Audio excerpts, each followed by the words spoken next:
До війни мрія була про випускний. Дуже велика. Це була моя мрія.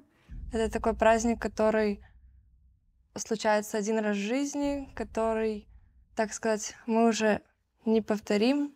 И тара-та, тара-та. Потом, смотри, будешь пока что не делать поворот, будешь пока что вот так вот просто мельтешим, хоп, остановились. Уже с сентября месяца у нас начинались тренировки, то есть занятия. После урока мы оставались, репетировали, учили. Вот это и репетировал, блин, классно. Даже танцевать научился. Дуже хотілося свята, сукню, зачіску. Ну, конечно, я хотела очень сильно станцевать вальс. И ратан-тан, ратан-тан, поворот. Ну выходите. Все равно. Мы тут уже дошли. Це такий танець, який в мене асоціюється зі школою, ось з останнім дзвоником. Тобто я дуже його хотіла танцювати, дуже.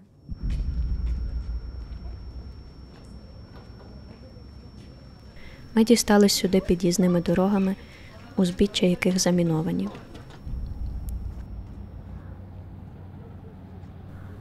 Чернігів – одне з найдревніших міст України, засноване серед лісів та боліт на берегах Десни у VII столітті. Архітектурний ландшафт міста – це мережево спальних районів, зведених в радянський час. На околицях розкидані занепадаючі промислові об'єкти, а в центрі височіють тисячолітні храми, що пам'ятають ще монголо-татарську навалу. Розпочати наш урок я хочу словами літописця. І прийшла нечувана рать. Подумайте, і прийшла нечувана рать. Що хоче нам передати літописець? Що він вкладає в свої слова? Якась біда ще. Ще які асоціації? І прийшла нечувана рать. Якісь вороги. І хто це такий ворог? Це монголо-татари. Такого народу в природі не існує, це назва істориків для того, щоб визначити якраз назву того народу, який став величезним лихом в 13 столітті для наших земель. Випускний клас місцевої школи готувався до закінчення навчального року, до великого випускного балу і початку дорослого життя. Але натомість прийшла війна.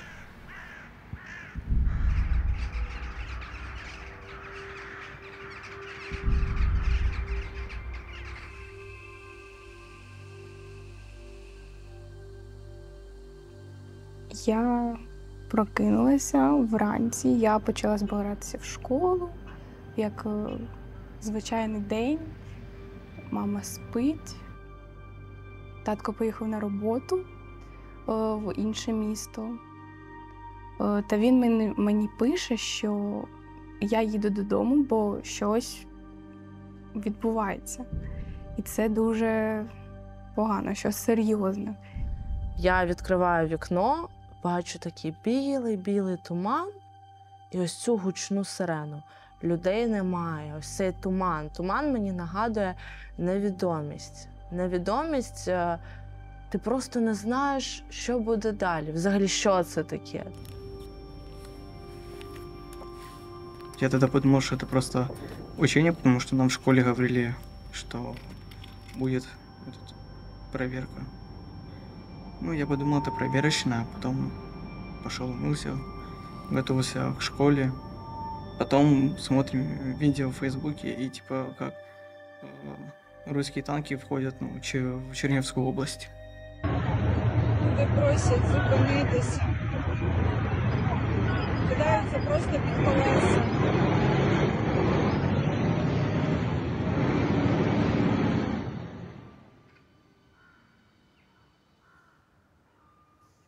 Мы сидим и не понимаем, что будет дальше. Выживем ли мы вообще?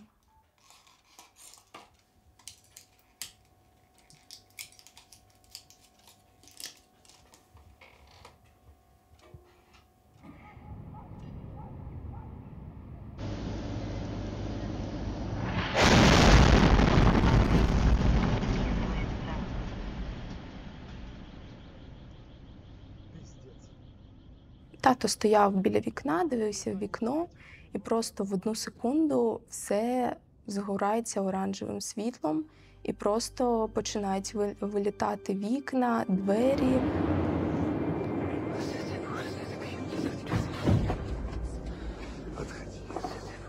Ти нічого не розумієш, кричать люди, бігають. Я стою, нічого не розумію, дивлюсь на маму, вона вся в крові повністю.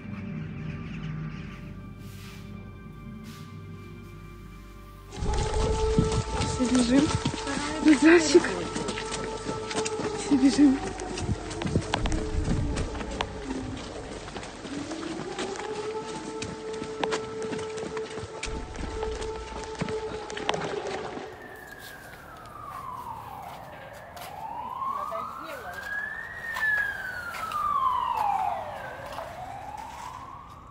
Собрала теплую одежду, бабушка тоже собрала все документы, и мы пошли в подвал. Зашли, там уже были люди, там были маленькие дети, старые люди. Всем было страшно, никто не понимал, как нам дальше жить.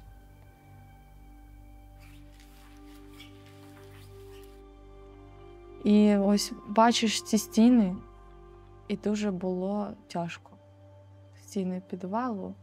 Я ось зараз згадую, як я дивилася на них і думала, що ну все, тільки стіни підвалу і більш нічого не видно.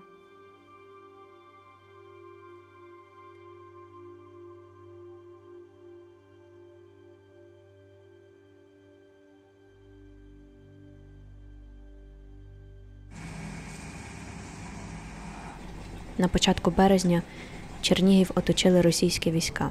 Облога і постійні обстріли тривали 1 місяць, 1 тиждень та 1 день.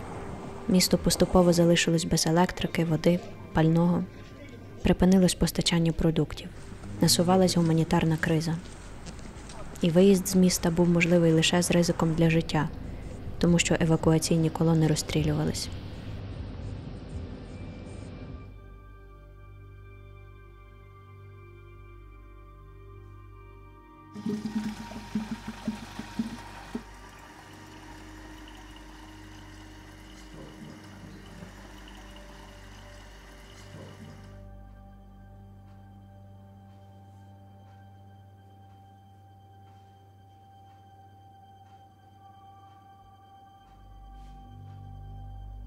Це ти сидиш, бомблять, ти це все чуєш і все.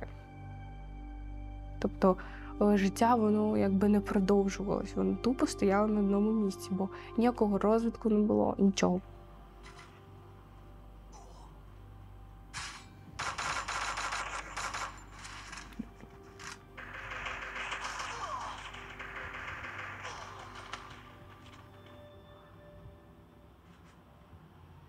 Мне просыпаться даже не хотелось. Что вот это потом целый день ничего не делаешь и слышать, как возле дома стреляют. И ты думаешь, блин, попадет или не попадет. Найтяжче було те, що ти боявся, що може вже завтра не бути, що там що може бути якийсь летальний випадок, і ти не зможеш там сказати комусь дякую мамі за те, що вона в тебе є.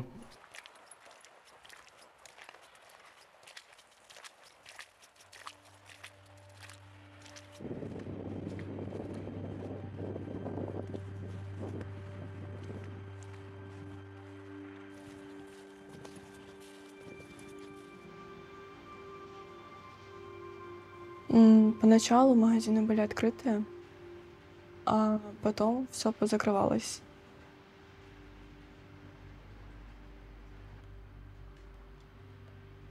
І могли поїсти раз на день, 2 на день. Ось так. Ну і не хотілося дуже багато їсти. Організм не приймав.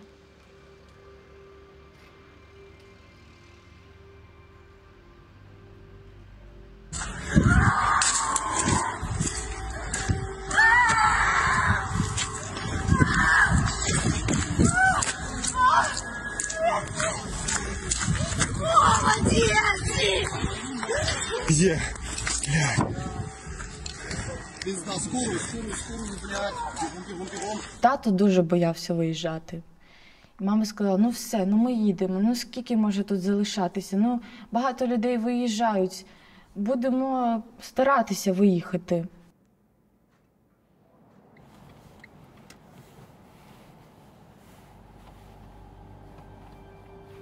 Выехали просто в никуда, то есть не знали, куда едем, очень долго мы не знали, куда ехать. У мене було відчуття, що в мене забрали дім, що ну як, я не можу повернутися додому. Ну, в мене дім стоїть, а повернутися я не можу.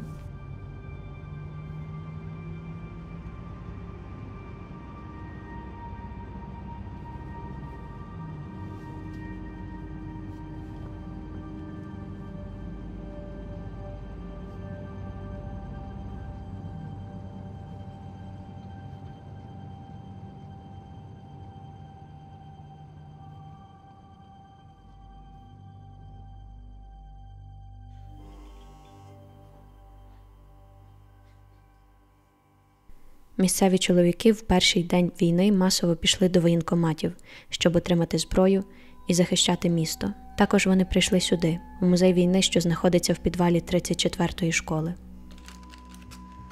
Віктор Трухан, упорядник музею, вчитель військової справи та полковник у відставці, роздав усім охочим експонати, які збирав протягом всього життя.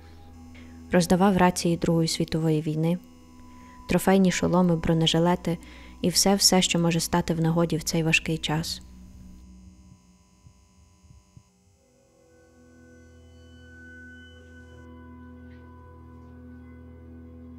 Пока, знаешь что, разложи вот это все вот здесь вот на поляне. Ага, хорошо. Вот это вот все сразу. Ага. Сколько трофеев, ну да, российских, блин. В ці дні музей активно поповнюється новими експонатами теперішньої війни.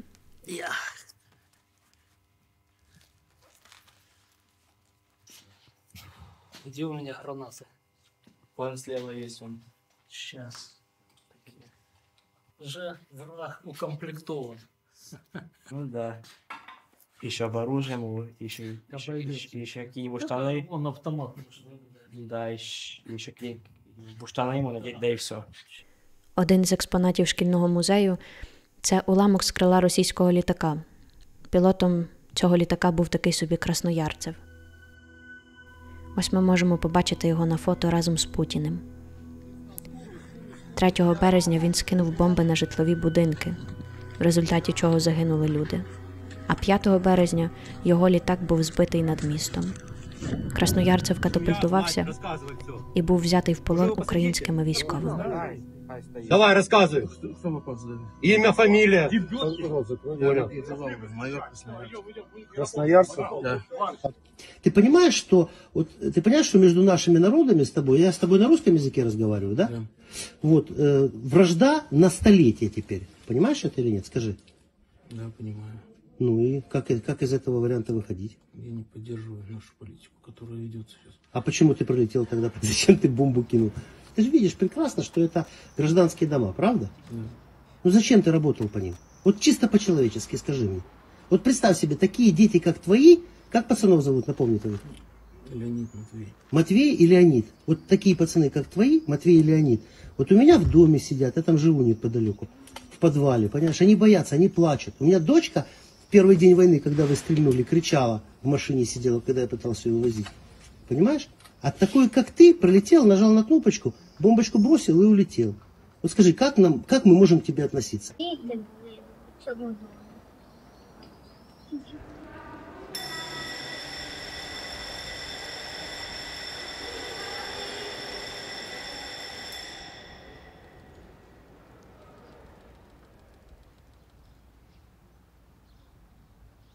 В какой-то момент стало тихо.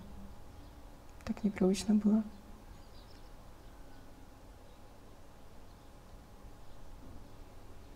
Когда они отошли, я думал, что это вот что-то по-любому задумали. Типа, не может быть, что вот тут стреляли и тут перестали.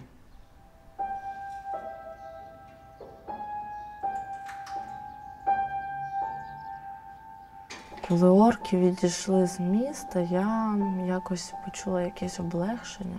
Я розуміла, що я можу повернутися додому.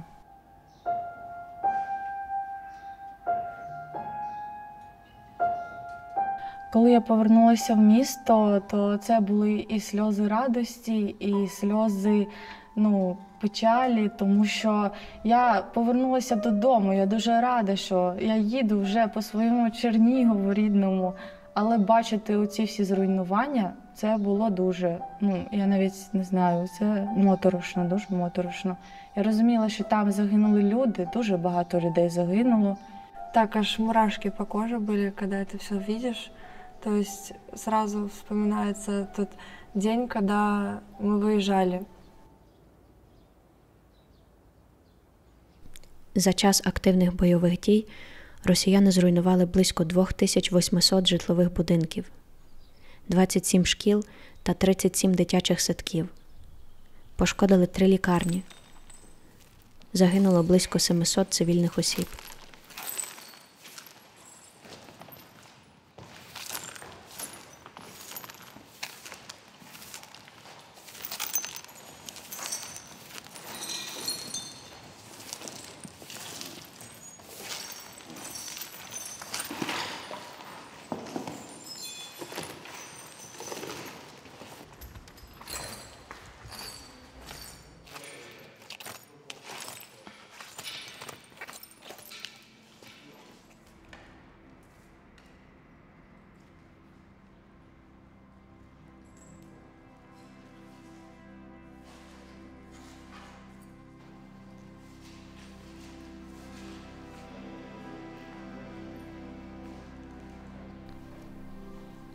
Після облоги міста частина випускників, які мали танцювати вальс, сказали, що відтепер танці їх більше не цікавлять.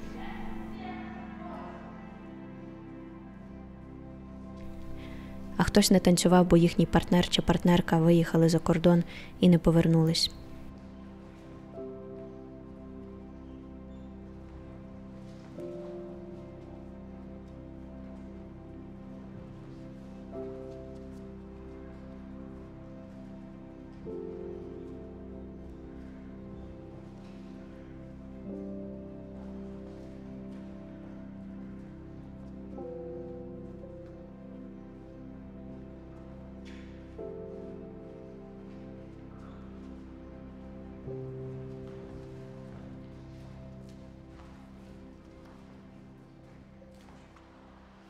Я их ненавижу, и все. Пришли ко мне домой, грубо говоря, и начали тут бомбить. Что тут бомбить? Что мы вам сделали, интересно? Я много чего сейчас потерял. Очень много и дорогого. Такое пережить, конечно. Это очень больно. Я не знаю, почему началась эта война.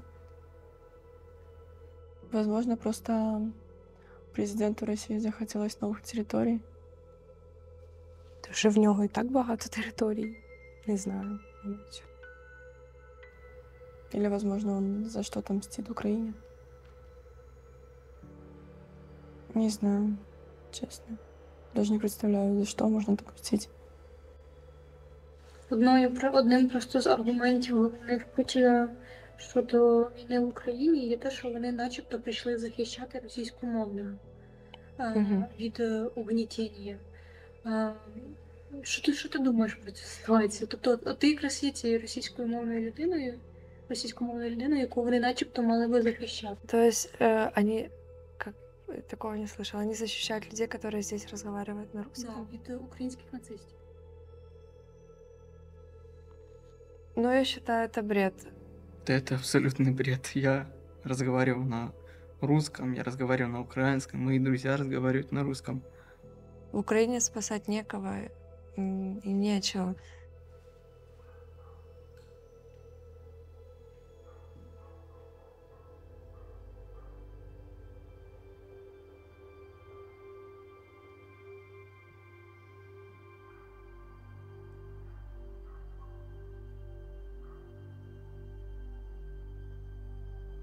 В школі на уроках з учителями ми спілкуємося українською мовою, а вже з друзями, з однокласниками на перервах там або вдома там ми спілкуємося російською.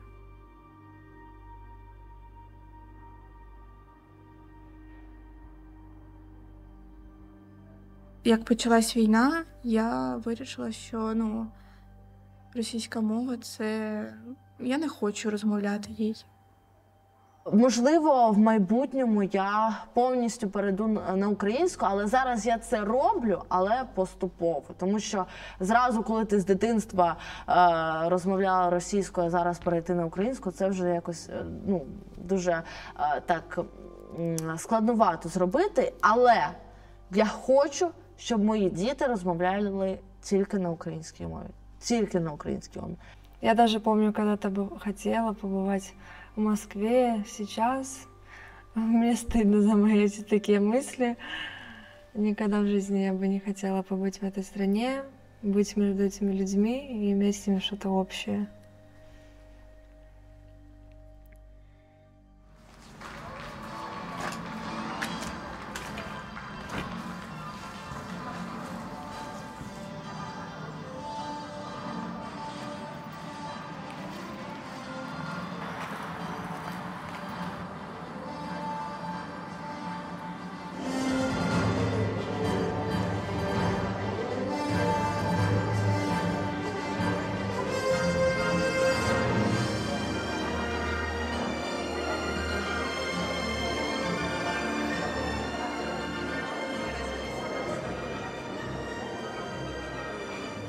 Продовжуємо вручення свідоцтв.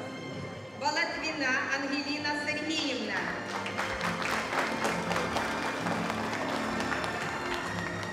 Булатов Юрій Миколаївич.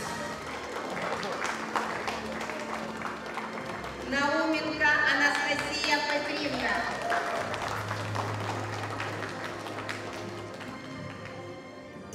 Я не чувствую сейчас себя расслабленно, я не чувствую себя сейчас в безопасности. То есть звуки разные прислушиваешься. То есть даже просто открыть окно, едет машина, все сразу как-то так, сразу, если дома кто-то есть, кого-то зову, послушайте там, И я просто, когда задумываюсь, что так нужно будет жить долго,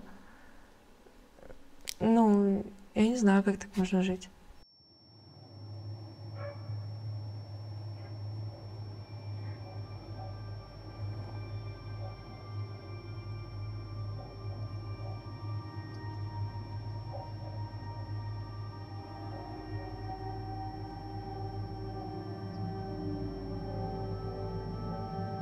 Росіян уже нема на околицях міста.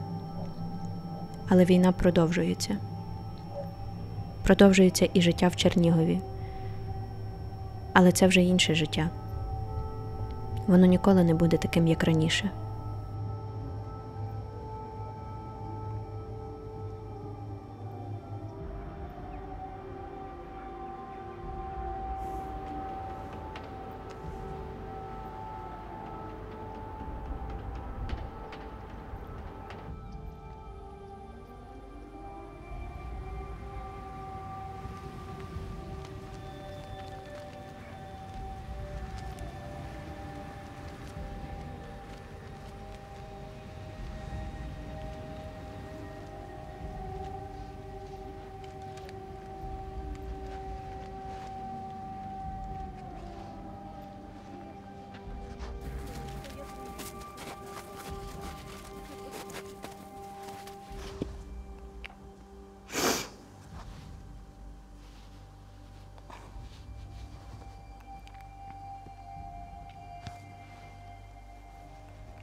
Відчуваєш, що ти можеш продовжувати розмову? Чи тобі потрібна перерва?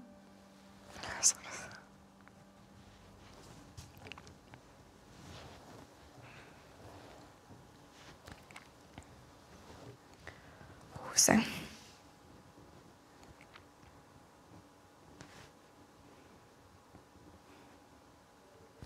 Про що ти зараз мрієш?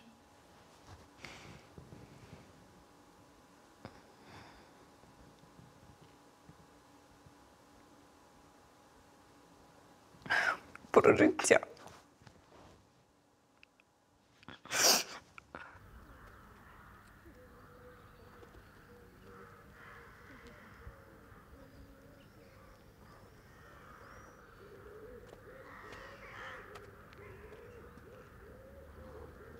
Так. Та цю, конечно, я тут уже? всю А суету что, наведу. починаем?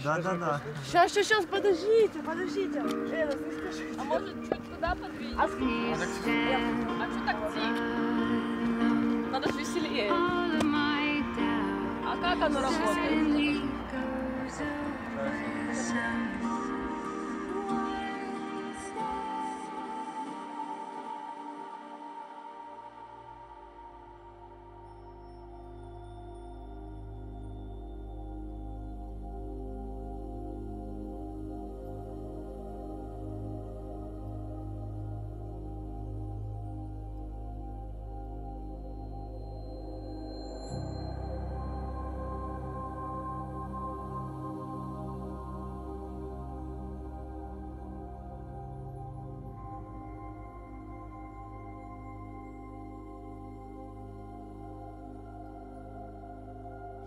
Я сейчас мечтаю о том, чтобы это все закончилось как можно быстрее, і щоб менше людей страдали. Щоб ми жили, як і раніше, в вільній, щасливій країні.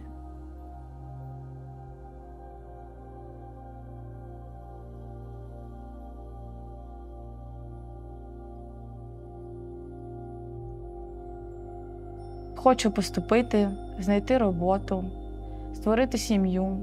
Тут хочу все це робити в Чернігові.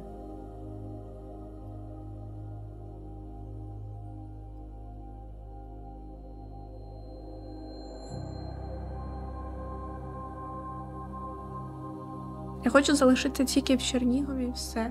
От якось ця війна нас змінила, і що ми з дому нікуди не хочеться виїжджати навіть.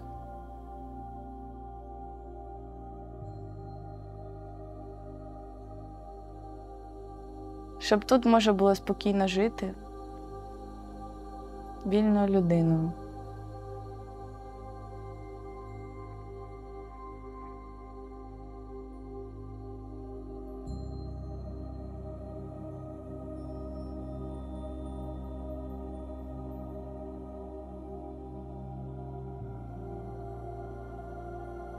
И я больше стала любить свою страну, потому что все поняли, что в любой момент можно это все потерять и жить совершенно другой жизнью.